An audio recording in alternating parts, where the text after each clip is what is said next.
Hola, vamos a ver el tema creación de base de datos, ¿ok? Para lo que vamos a necesitar conocer qué es el SQL Server. Bueno, nosotros ya sabemos que una base de datos en un sistema es el disco duro, pero el disco duro debe ser administrado.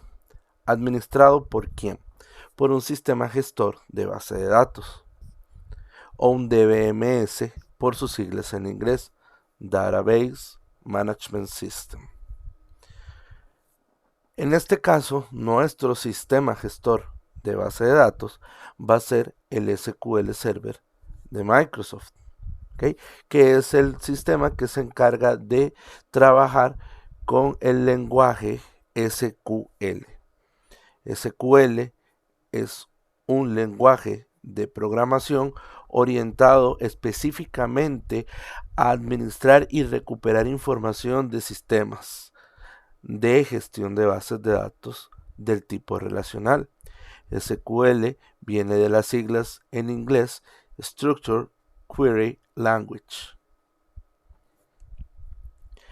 Una de sus principales características es el manejo del cálculo relacional para efectuar consultas con el fin de recuperar de una manera más sencilla la información que contiene la base de datos y también permite realizar cambios en ellas. El sistema o el programa que vamos a utilizar para poder interactuar con nuestro sistema gestor de base de datos va a ser el SQL Server Management Studio. El Management Studio es un IDE, un entorno de desarrollo integrado para poder administrar toda la infraestructura SQL que me permite manejar, valga la redundancia, el SQL Server como gestor de bases de datos. Se utiliza para administrar, acceder, configurar y desarrollar todos los componentes del SQL Server. Microsoft nos ha entregado esta herramienta y la ha optimizado con el largo del tiempo para poder gestionar mejor los servidores y las bases de datos. ¿Para qué se utiliza el Management Studio? Bueno, entre las características más importantes que podemos encontrar para el uso de esta herramienta es crear y modificar bases de datos de una manera más rápida y eficiente. También me permite agregar y modificar objetos a la base de datos. Entre ellas están las tablas, las vistas y también existen otros objetos como procedimientos almacenados, funciones y esquemas. Me permite la implementación de bases de datos. También nos permite la ejecución de los queries en la base de datos. Cuando nosotros agarramos y desarrollamos un query, lo podemos correr ahí inmediatamente. Para añadir un query, si no estamos familiarizados con el concepto, es un documento de texto plano con sentencias que se ejecutan línea por línea y en orden de ejecución, ¿ok? Desde la línea 1 hasta la línea N. Es lo mismo que un algoritmo. Empezamos a escribir nuestro query sentencia por sentencia y el archivo será leído línea por línea. Así que la estructura o para la ejecución de estos queries tiene que ser ordenada y congruente con la información. ¿Cómo congruente? Bueno, si tenemos un query en el que vamos a crear una base de datos y luego vamos a crear unas tablas, nosotros no podemos escribir primero la estructura de creación de una tabla y después la estructura para la creación de una base de datos, ya que eso no tiene lógica. Primero yo debería crear la base de datos para luego poder crear una tabla dentro de esa base de datos. Por eso es de ejecución secuencial. ¿Ok? Siguiendo con los usos del Management Studio, también tenemos optimización para las bases de datos, ya que eso nos va a permitir mejorar los tiempos de respuesta. Vamos a poder gestionar las copias de seguridad y la importación y exportación de los datos. Ahora, ¿quién usa este tipo de herramientas? ¿Quién usa el Management Studio? Bueno, lo utilizan los desarrolladores de bases de datos, lo utilizan las personas que se encargan del Business Intelligence, también administradores de bases de datos o los DBA, Database Administrators, también administradores de red y por último también los analistas de bases de datos. Los analistas de bases de datos van más orientados a lo que es el entorno de auditorías. Entonces ya esos son temas un poco más profundos que requieren más tiempo y más análisis. No va a ser nada de lo que vamos a ver en este momento. Nosotros nos vamos a enfocar en la creación de bases de datos, creación de tablas, inserción y actualización de información. Funcionalidades del Management Studio. Bueno, sirve como editor y diseñador de queries. Vamos a ver que vamos a poder abrir ventanas donde vamos a escribir todo nuestro código. Vamos a diseñar las bases de datos y explorar los objetos que vamos creando. Podemos generar y publicar scripts. Un script viene siendo lo mismo que un query. Sigue siendo un archivo de texto plano con instrucciones que se van a ejecutar de manera secuencial. Copia de seguridad y restaurar copias de seguridad y la gestión de la seguridad del SQL Server. Cuando nosotros instalamos el SQL Server, por default, él me instala 4 bases de datos en el sistema: la Master, la Model, MSDB y el TempDB. ¿Para qué sirven cada una de ellas? Bueno, cada una de ellas tiene una función específica dentro del sistema. Realmente es muy transparente para nosotros, pero como definiciones generales, podemos decir que la base de datos master registra toda la información del sistema para una instancia del SQL Server. La base de datos model se utiliza por el agente del SQL Server para programar alertas y trabajos. El SMDB se utiliza como plantilla para todas las bases de datos que nosotros vamos a crear en una instancia de SQL Server, ¿ok? Las modificaciones que nosotros hacemos en esta base de datos se van a ver reflejadas cuando creemos bases de datos nuevas. Eso quiere decir que si yo creo una función o alguna característica específica en esta base de datos, cuando yo creo una base de datos nueva, voy a heredar esos cambios que yo realice. Y la TempDB lo que es un área de trabajo que contiene objetos temporales que se utilizan como intermedios para algunas funciones internas del motor de base de datos. Nosotros no debemos de trabajar sobre estas bases de datos a menos de que sepamos lo que vamos a realizar. Ahora bien, ¿cómo creamos una base de datos? Bueno, para crear una base de datos vamos a abrir el Management Studio, nos vamos a conectar a nuestra base de datos local y vamos a abrir una página para queries y vamos a ejecutar el siguiente comando: useMaster. El useMaster lo que me va a permitir es utilizar la base de datos maestra. Me voy a posicionar sobre la base de datos principal del sistema. Go simplemente es una función que me permite darle siguiente o continuar. Es como los 2 puntos en programación. Es hasta aquí llego, continuemos con la siguiente línea. Luego del go vamos a ejecutar create database. ¿Ok? Aquí vamos a especificar el nombre de la base de datos y después go para que se ejecute. El prefijo db normalmente yo lo coloco para identificar las bases de datos en el sistema. Esto es opcional, no es de uso obligatorio, pero es muy recomendable utilizar estos prefijos no solo para identificar las bases de datos, sino para identificar todos los objetos que vamos a crear en la base de datos. Después de que tenemos esos comandos, vamos a proceder a ejecutar el query presionando la tecla F5 o el botón Execute o ejecutar si lo tienen en español, que está en la barra de opciones. Una vez que creamos la base de datos, podemos proceder a crear esquemas.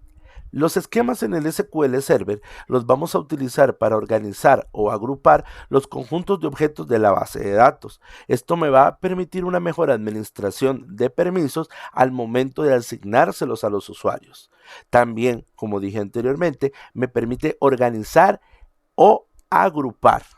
Entonces, si yo tengo tablas que pertenecen a un departamento, por ejemplo, de recursos humanos, yo puedo crear un esquema de recursos humanos y meter todas las tablas que competen a ese departamento ahí. A la hora de ir a buscar los objetos, me va a ser más sencillo visualizar el esquema de recursos humanos y encontrar la base de datos, encontrar las tablas que necesito para dicho departamento.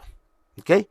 Entre los objetos que podemos agrupar dentro de los esquemas, podemos tener tablas, diagramas, procedimientos almacenados, funciones y vistas. Ahora, ¿cómo creamos un esquema? Bueno, la creación de un esquema es muy sencillo. Primero, vamos a abrir un query en el Management Studio y siempre, por favor, siempre debemos recordar que cualquier query que vayamos a crear, debemos inicializarlo utilizando el use y el nombre de la base de datos a la que queremos modificar o acceder, ya que si no declaramos un nombre de la base de datos que vamos a utilizar, todos los cambios que yo ejecute se van a crear o se van a ejecutar en la base de datos master. ¿Ok? Cuando estemos viendo la parte práctica de este tutorial, yo les voy a explicar cómo podemos visualizar esto. Ok, vamos a pasar al use, a la base de datos, go, para que inmediatamente se posicione sobre la base de datos, y luego create schema. Ok, ahí vamos a colocar el nombre de nuestro esquema. SSH sería el prefijo para todos nuestros esquemas en la base de datos. De igual manera, como les dije con el db-, no es obligatorio, es opcional, pero es una manera efectiva y eficiente de nombrar nuestros elementos en la base de datos para un mejor reconocimiento y localización. Una vez que ya tenemos el comando, procedemos a ejecutar nuestro query utilizando la tecla F5 o el botón Execute o Ejecutar si lo tenemos en español en la barra de opciones. Después de esto, podemos proceder a la creación de las tablas. Pero, ¿qué son las tablas? Bueno, las tablas son objetos de nuestra base de datos que obviamente contienen todos nuestros datos. Las podemos visualizar como las hojas de cálculo en Excel, donde tenemos arreglos de filas y columnas. Cada fila va a representar un registro único de nuestra tabla y cada columna un campo dentro de nuestro registro. ¿Ok? Por ejemplo, en una tabla que contiene los datos de los empleados de una compañía, se puede haber una fila para cada empleado y distintas columnas en las que figuren los detalles del mismo, como el número del empleado, el nombre, la dirección, puesto que ocupa, etcétera, etcétera, etcétera. Las tablas, como nosotros vamos a utilizar una base de datos de tipo relacional, nuestras tablas tienen que tener una relación. Esta parte es muy importante. Vamos a prestar atención. Cuando hablamos de una tabla, cuando hablamos de bases de datos de tipo relacional, quiere decir que los datos de las tablas se van a relacionar por campos en común. A estos campos los vamos a llamar llaves foráneas o foreign key. Nuestras llaves foráneas, como su nombre lo indica, son llaves que vienen de afuera. Son llaves externas, provienen de otras tablas. O por lo menos nosotros vamos a hacer que se relacionen con esas tablas. Estas foreign key, a su vez, van a ser las llaves que hacen referencia a lo que vamos a llamar las llaves primarias o las primary key de cada tabla. ¿Qué es la primary key? Bueno, la primary key o llave primaria es un campo identificador de cada tabla. Normalmente se caracteriza por ser un número de tipo entero, ya sea un tiny int, un small int, un int o un big int. Normalmente son de tipo identity. ¿Qué significa identity? Que se autoincrementa, valga la redundancia, automáticamente con cada registro que se agrega a la tabla. El consecutivo lo va a llevar internamente la tabla y no debería ser modificado. Ahora, puede ser que se necesite crear una tabla con una llave primaria, la cual tengamos que modificar nosotros en algún momento del código o en algún momento del uso. Pero su característica normal o principal es que sean campos identity, o sea, que se autoincrementen y que sea de tipo entero. Ahora, la selección de uno de estos 4 tipos de datos va a depender únicamente del tipo de tabla, de la información que yo sé que va a contener o no va a contener, porque cada uno de estos tipos de datos va a permitir cierta cantidad de registros. Y lo vamos a ver brevemente. Ok, vamos a avanzar y vemos que tenemos tipos de relaciones. En las bases de datos relacionales tenemos únicamente 3 tipos de relaciones. Las relaciones que son de 1 a 1, las relaciones de 1 a varios y las relaciones de varios a varios. ¿Qué significa esto? Bueno, una relación de 1 a 1 quiere decir que un elemento de mi tabla A solamente se puede relacionar con un elemento de mi tabla B o viceversa.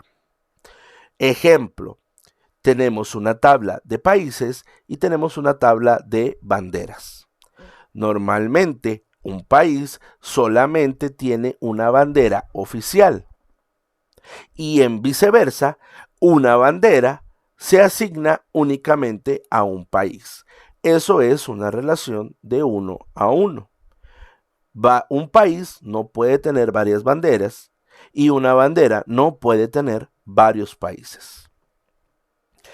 En una relación de 1 a varios, aquí la cosa es diferente, porque en una relación de 1 a varios quiere decir que un elemento de mi tabla A o un registro de mi tabla A se puede relacionar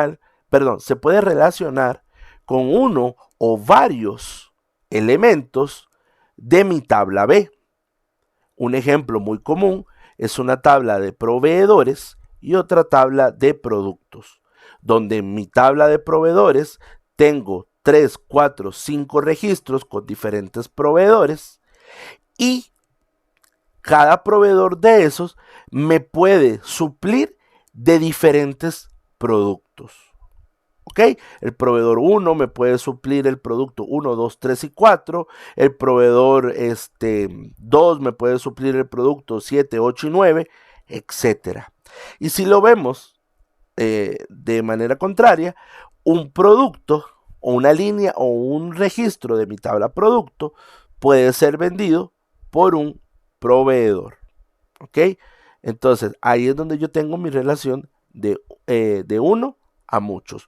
Un proveedor puede vender múltiples productos, no solo uno.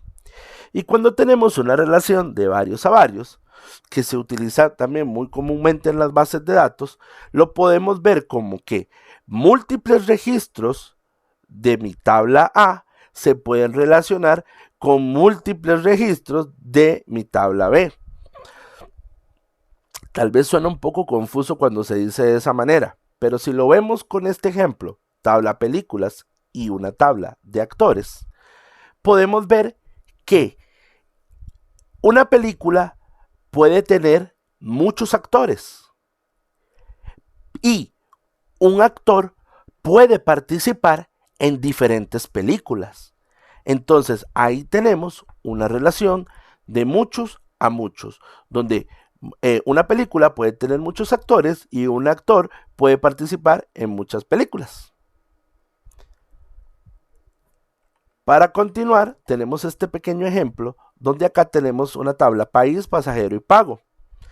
Aquí la tabla pasajero se relaciona con la tabla país a través de lo que podemos ver acá, el ID de país. ¿Ok? El ID de país lo tenemos presente en la tabla pasajero y esa es la relación que me establece estas dos tablas. Luego tenemos que el ID de pasajero se relaciona con la tabla de pago. ¿Qué quiere decir esto? Bueno, esto quiere decir que un pasajero puede tener un país de nacimiento, uno solo. Esta sería relación de 1 a 1, donde el pasajero solo puede tener un país de nacimiento. Pero un país puede tener múltiples pasajeros, porque muchos pasajeros diferentes pudieron nacer en el mismo país. Por lo tanto, esto sería una relación de 1 a muchos. Si la vemos así, sería de 1 a muchos. Pero si la vemos en este sentido, aquí sería una relación de 1 a 1. Seguimos con la tabla de pagos. Tenemos que un pasajero podría hacer múltiples pagos. Pudo haber pagado un tiquete, 2 tiquetes, 3 tiquetes en fechas diferentes. Por lo tanto, esto sería de acá, sería una relación de 1 a muchos. ¿Ok? Pero un pago, un solo registro, si lo vemos en este sentido, un solo pago va a tener un único pasajero. ¿Ok? Entonces, esto sería, en este sentido para acá, sería una relación de 1 a 1. Vamos a continuar. Y antes de crear nuestra primera tabla, antes de ver cuál es la estructura de creación de una tabla, vamos a comprender los tipos de datos que se utilizan en SQL Server. Esto con el objeto de poder visualizar de una manera más entendible cómo consumen los datos, cómo se almacenan los datos en una base de datos y qué repercusiones tiene esto a nivel de almacenamiento o de optimización. Primero, vamos a ver los tipos de datos que trabajan con números exactos. Los tipos de los números exactos son números enteros. ¿Ok? Tenemos 5 tipos de datos enteros. Tenemos el bit, que como su nombre lo indica, es un bit. Y un bit se representa por un 0 o por un 1. Este campo se utiliza en el SQL para definir datos de tipo booleano, falso o verdadero, false o true. Tenemos también el tinyInt. El tinyInt es un tipo de dato muy pequeño. El bit consume un byte. Un byte, recuerden que es una unidad de medida que está compuesta por 8 bits. ¿Ok? Entonces, un byte representa 8 bits y un bit, su espacio de almacenamiento es un byte.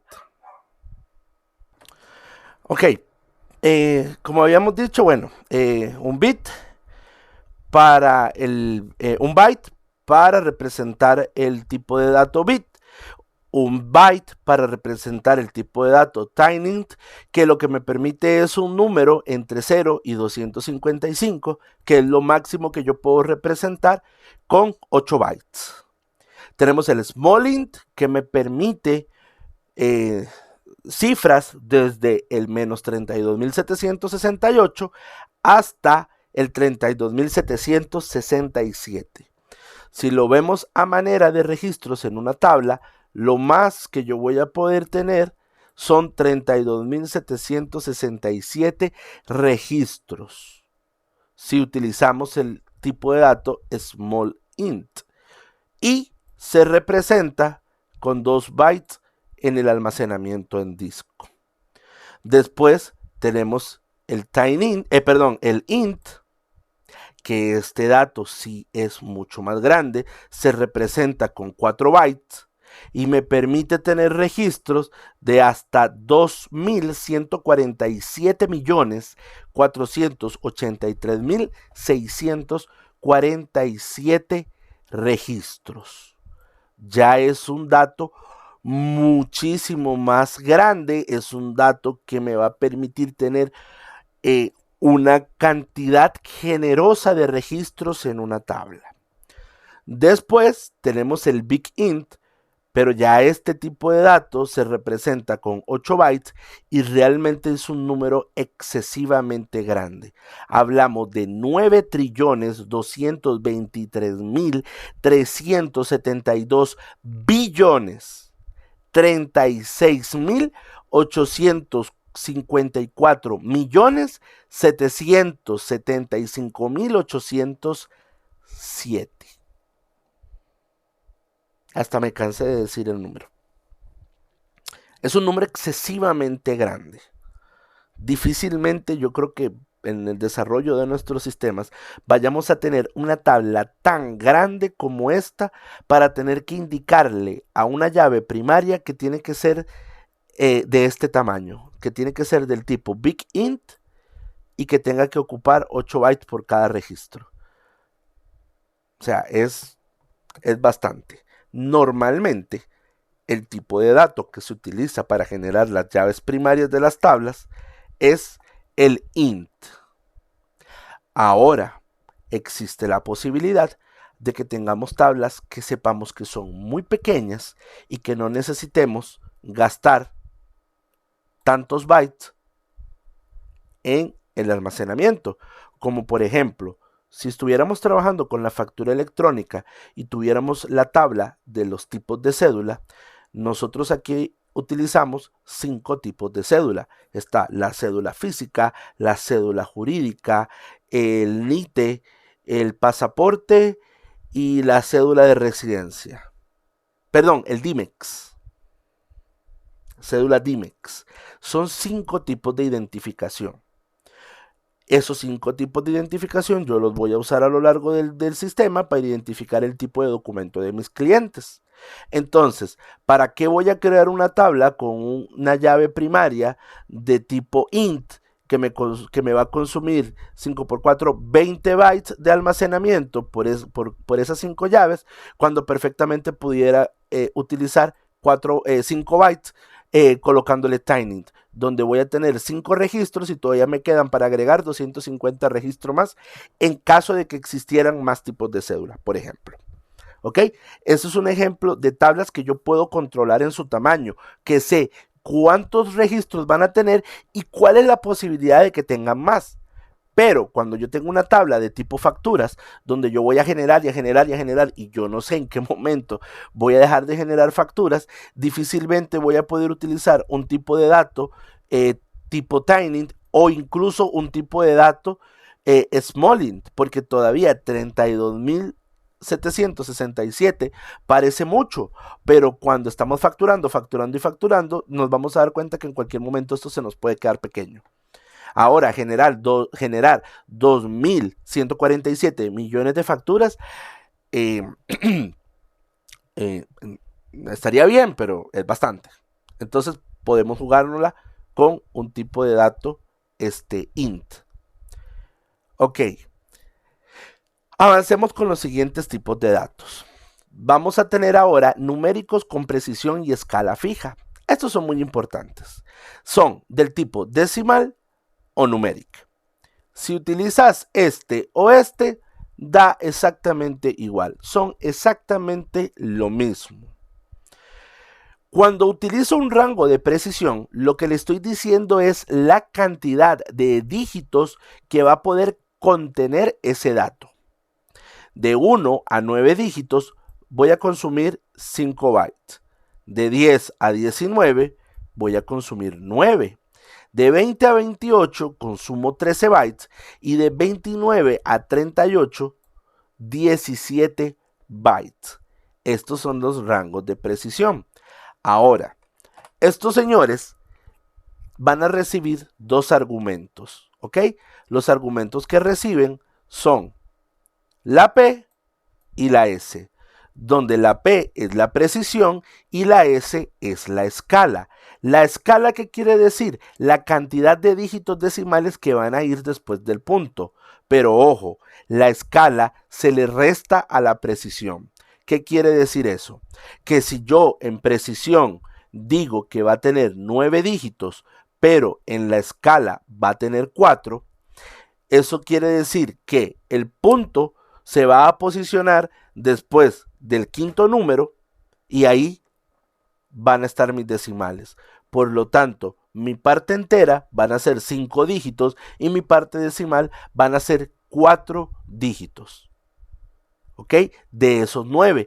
Y voy a seguir siempre consumiendo mis 5 bytes. En el momento que yo paso a una escala entre 10 y 19, empiezo a consumir 9 bytes. ¿Ok? Y de nuevo volvemos a lo mismo. La precisión van a ser de 10 a 19 dígitos y la escala va a ser la cantidad de dígitos decimales. Se lo resto a la precisión para saber cuánto me va a quedar. Luego tenemos los valores monetarios. Personalmente, yo personalmente casi no los uso. ¿Por qué? Porque si vemos acá, solo tenemos dos opciones. 4 bytes y 8 bytes. 8 bytes, estamos hablando de un número excesivamente grande, seguido de 4 decimales, ¿ok? Y si hablamos del small money, solamente nos va a permitir 214.748 seguido de 4 decimales. Esto es un monto muy pequeño si hablamos de Costa Rica. Si hablamos de Estados Unidos, posiblemente sí hay precios, hay montos que no son tan elevados y que perfectamente se pudiera utilizar un small money. ¿Ok? Pero no es el caso. En Costa Rica tenemos precios muy altos para muchas cosas que exceden los 200.000 colones. Entonces, no vale la pena el small money para efecto económico aquí en Costa Rica. Y el money, como les digo, me parece que es un número también demasiado alto, porque si yo voy a guardar un precio de 1.500 colones, que perfectamente lo pudiera contener aquí, lo tengo que almacenar en una variable que mide 8 bytes. Entonces, como que no estamos optimizando el recurso. Para eso, preferiría utilizar el tipo decimal, que aparte que me permite ser más exacto con la cantidad de decimales y no me limita solo a 4, sino que lo puedo extender incluso hasta 6, lo puedo manejar mejor. Yo personalmente utilizo el decimal para manejar lo que son los valores de tipo que van a ser moneda. Pero igual, aquí están los dos tipos de datos con su respectivo consumo en disco. Luego tenemos los de número aproximado, que son los float o el real, que consumen 4, 4 y 8 bytes respectivamente. Okay, se utilizan para cálculos aproximados, no son tan exactos como el decimal o el numeric, y se limita a que son o de 7 dígitos o de 15 dígitos. El real es igual al float de 7 dígitos. Pasemos a las fechas y las horas. Aquí tenemos tipos de datos donde tengo para colocar fechas, donde tengo año, mes y día, y va entre este número desde el año 1, 1 de enero del año 1, hasta el 31 de diciembre del año 9.999. Su peso son 3 bits, bastante pequeño, y me sirve solamente para contener fechas. Luego tengo el time, que lo que me permite es guardar horas, minutos, segundos y nanosegundos. ¿Ok? Entre 0000 y las 23:59:59 con 999 nanosegundos. Tiene un peso de 4 bytes. Luego tenemos el Small Data Time. Este me sirve para poder almacenar tanto la fecha como la hora. Sin embargo, el Small, como su nombre lo indica, es un formato más pequeño.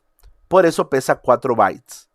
Y va desde el 1 de enero del año 1900 hasta el 6 de junio del año 2079. Almacenando, como les dije anteriormente, la hora. Me puede servir para almacenar fecha de cumpleaños de personas, porque no voy a tener gente que nazca fuera de este rango de fecha. Y tengo gente pues que sí que ha nacido en 1950, 1900, hasta, bueno, 1900. No tenemos gente tan. Pero bueno, pudiera existir el caso.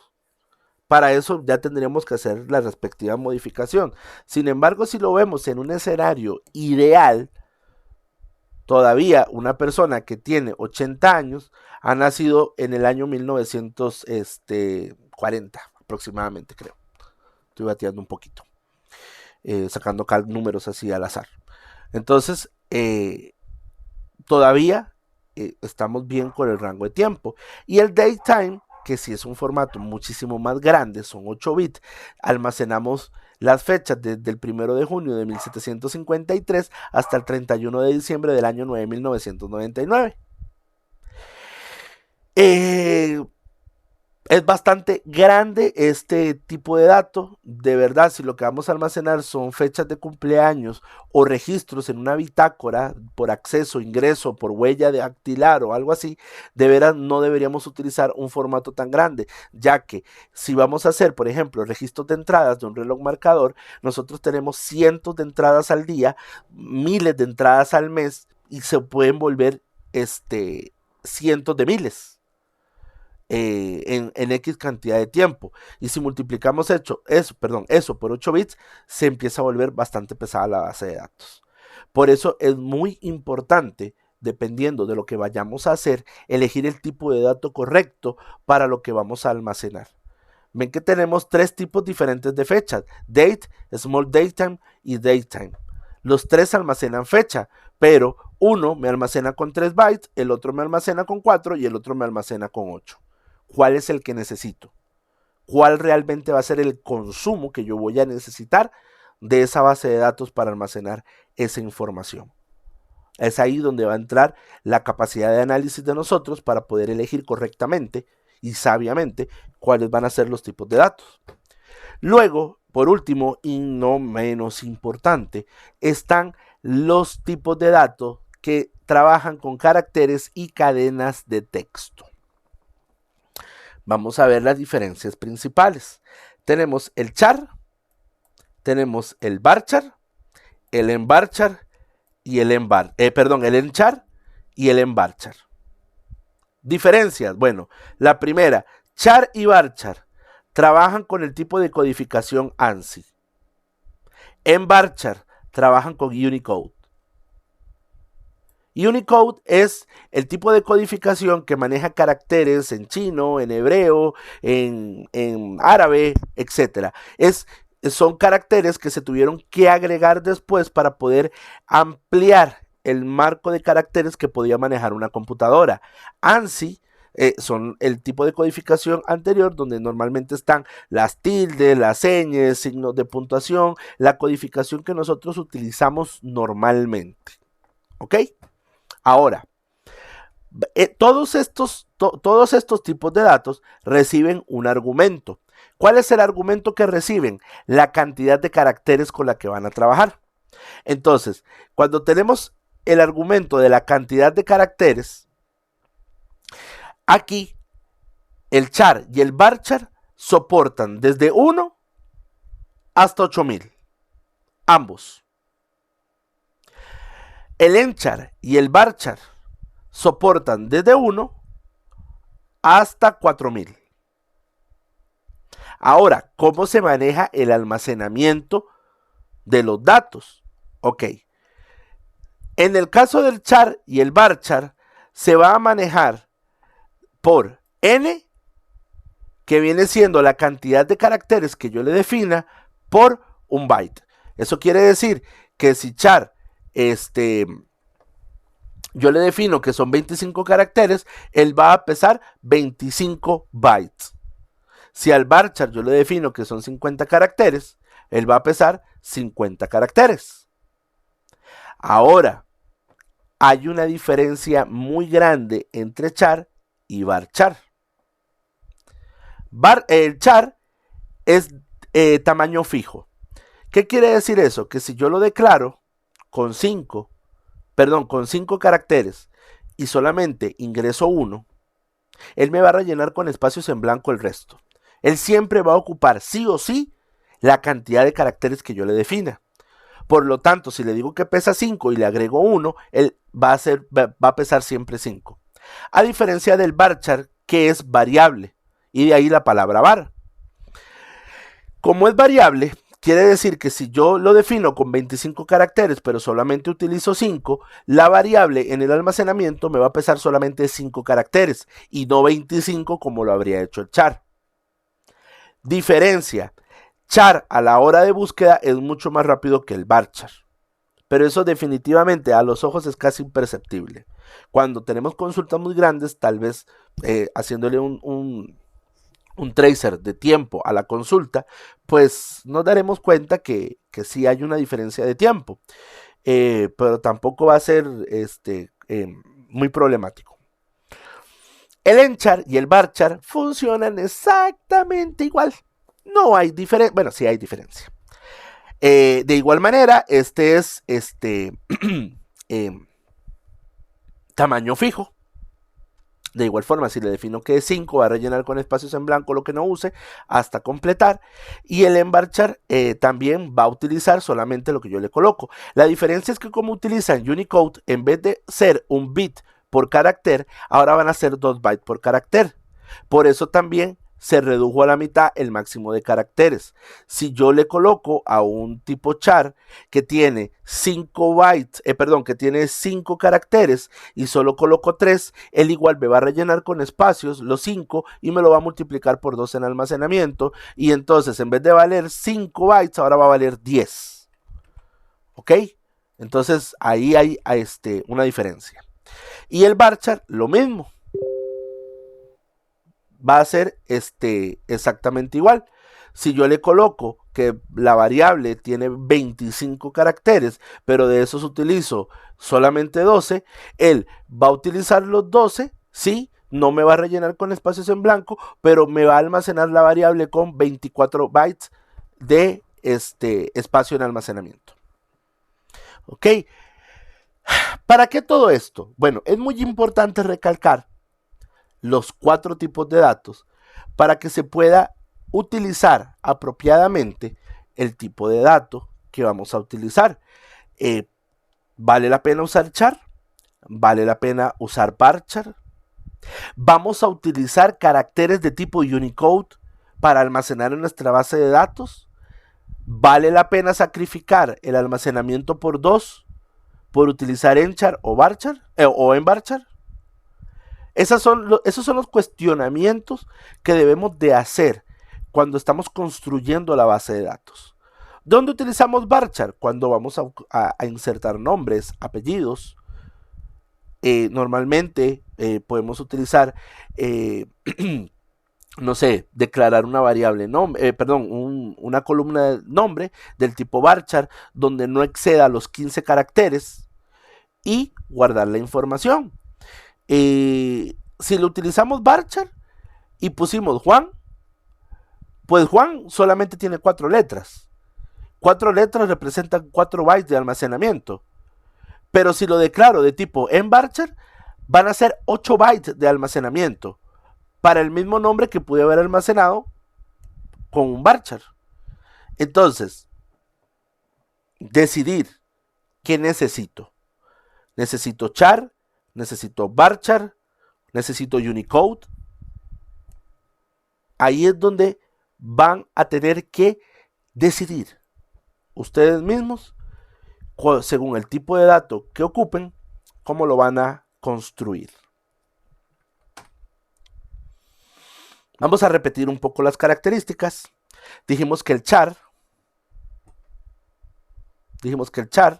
y el enchar son de longitud fija.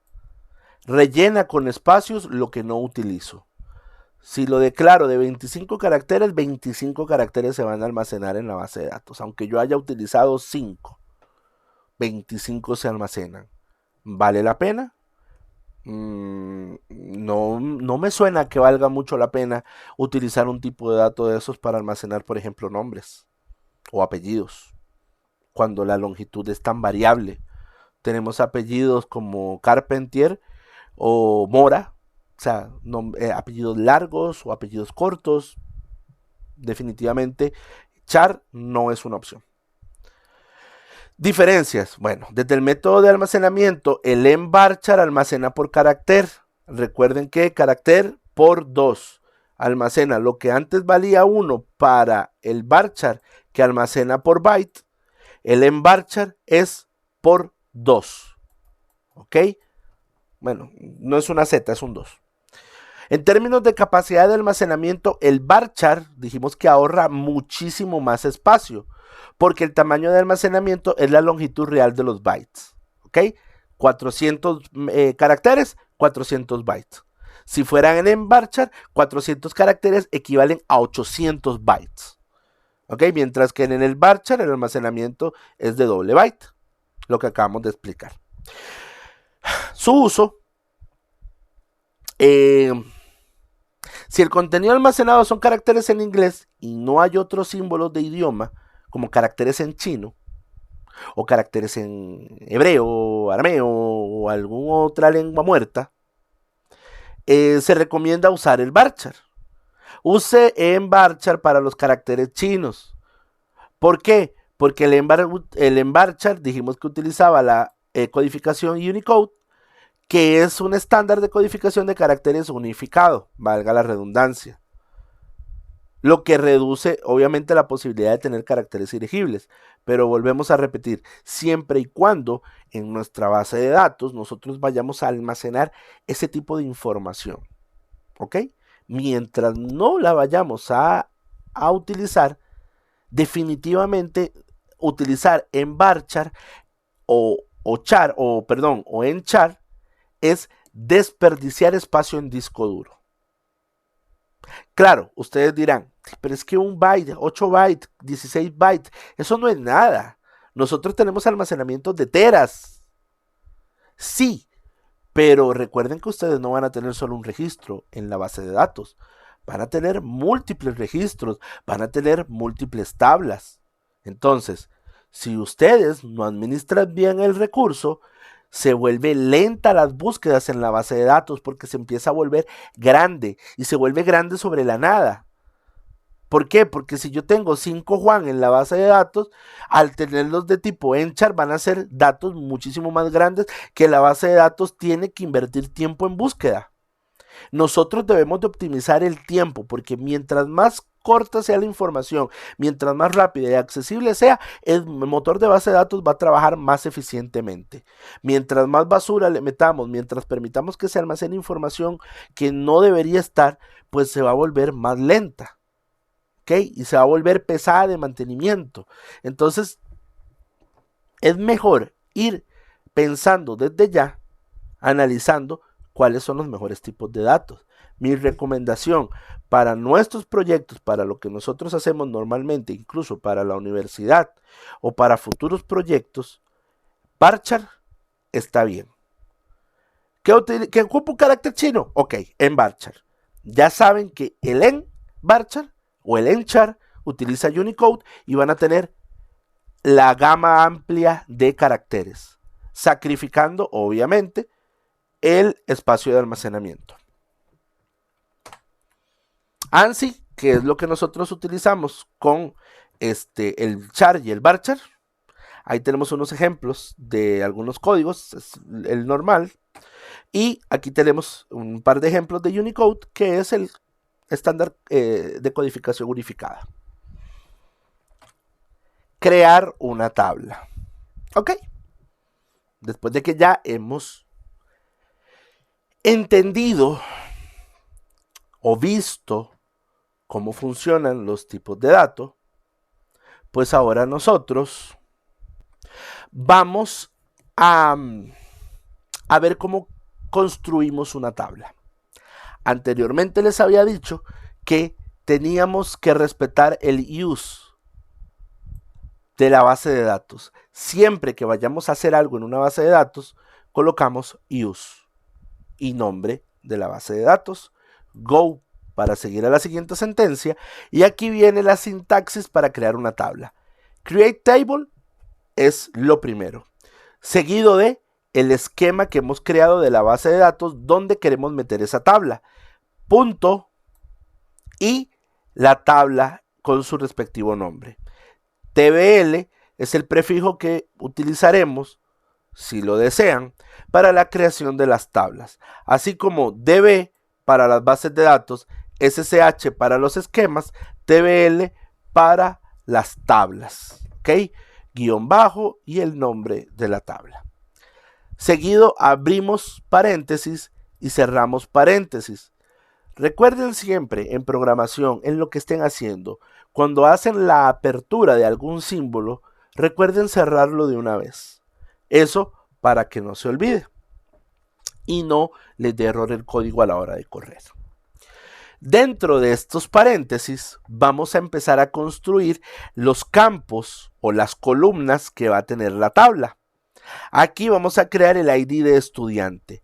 Así como creé la tabla estudiantes y con una S al final, porque las tablas las vamos a colocar en plural y los IDs en singular, vamos a colocar entonces, tenemos la tabla estudiantes, vamos a crear el ID estudiante de tipo entero, de tipo también identity, donde recibe estos dos argumentos. ¿Qué son estos dos argumentos? Bueno, arranca en 1 y se incrementa de 1 en 1.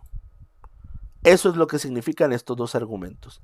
Y lo vamos a declarar de tipo llave primaria, para que automáticamente en la construcción de la tabla ya esto se vuelva mi llave primaria de la tabla. Seguido vamos a empezar a colocar los campos que va a requerir nuestra tabla. Por ejemplo, apellido, nombre, apellido, fecha de nacimiento, etcétera, dirección, teléfono, etcétera, etcétera, etcétera. ¿Ok? Dependiendo de lo que nosotros vayamos a almacenar en esa tabla. Y luego un go. ¿Para qué? Para crear nuestra base de datos. Muy bien. Vamos a ver un ejemplo de esto. Para nuestro ejemplo, vamos a abrir el Management Studio. Abrimos Management Studio.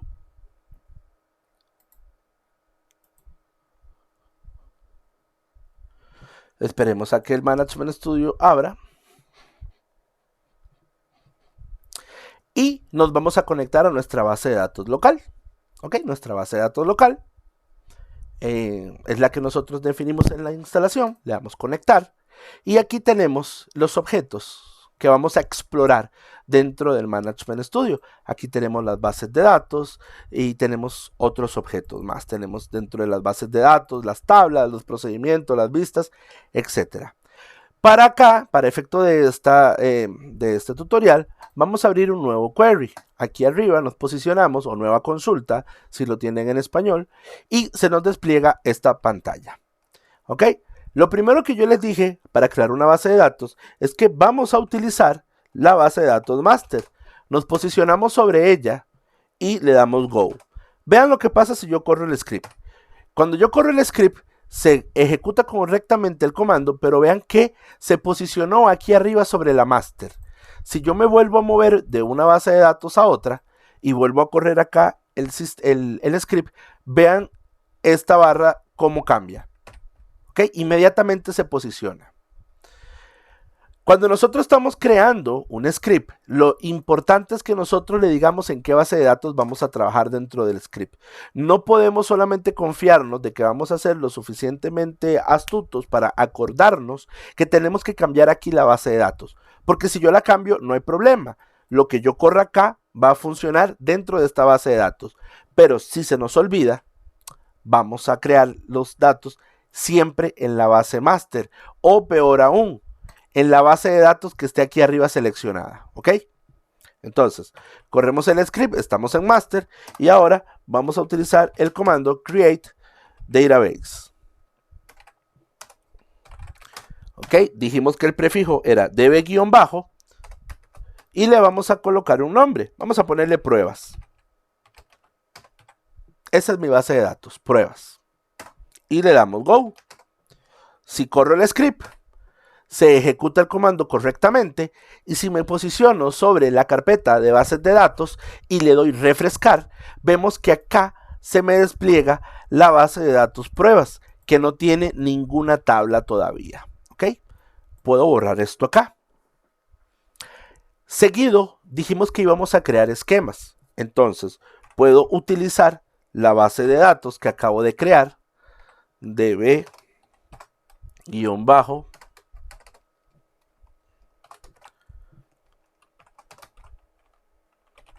pruebas y le damos go. Si le damos F5, vemos cómo se posiciona sobre pruebas y ahora puedo crear un esquema. Dijimos que el comando era create esquema y el nombre del esquema SSH. Dijimos que lo vamos a usar como prefijo y yo voy a usar un esquema general. No voy a crear múltiples esquemas. Ok, entonces le voy a poner general. Lo pueden usar en mayúscula, lo pueden usar en minúscula, como ustedes gusten. Pero si utilizan nombres con conexiones, por ejemplo, no sé, tipo de datos. No sé, vamos a usar como ejemplo tipo datos, por ejemplo, no sé.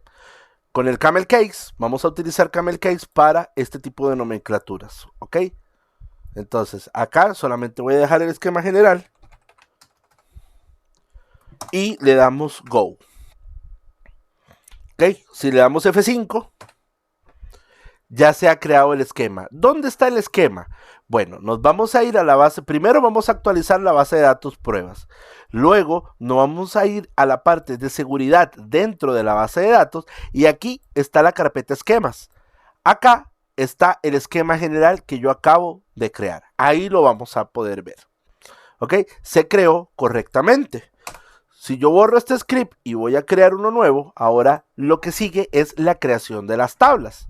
Entonces, vamos nuevamente, use